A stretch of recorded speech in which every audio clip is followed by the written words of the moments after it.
Hello my dear friends, உலகத்தில் இருக்க நெடுஞ்சாலைத்துறை நெட்வொர்க்கில் வந்து ஃபஸ்ட்டு இருக்கிறது அமெரிக்கா தான்.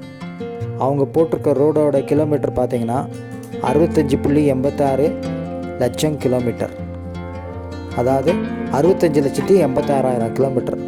அமெரிக்கா தான் முன்னாடி இருக்குது. அடுத்தது வந்து பார்த்திங்கன்னா இந்தியாவோட நெடுஞ்சாலைத்துறை நெட்வொர்க் வந்து பார்த்திங்கன்னா 63,76,000 கிலோமீட்டர். இதன் மூலம் வந்து இந்தியா வந்து உலகத்திலேயே 2வது டாப் நெடுஞ்சாலைத்துறை நெட்வொர்க்கில் இருக்குது. நாட்டோட பொருளாதாரத்துக்கு நெடுஞ்சாலைத்துறை நெட்வொர்க் ரொம்ப முக்கியம். அந்த வகையில் பார்த்தா இந்தியா வந்து 2வது இடத்துல இருக்கிறதுனால இந்தியாவோட பொருளாதாரம் விரைவாக வந்து முன்னேறுங்கிறதுல ஐயமே இல்லை. நன்றி, வணக்கம். இந்த வீடியோ பிடிச்சிருந்தால் லைக் பண்ணுங்கள், ஷேர் பண்ணுங்கள். என்னுடைய சேனலுக்கு மறக்காமல் சப்ஸ்கிரைப் பண்ணுங்கள்.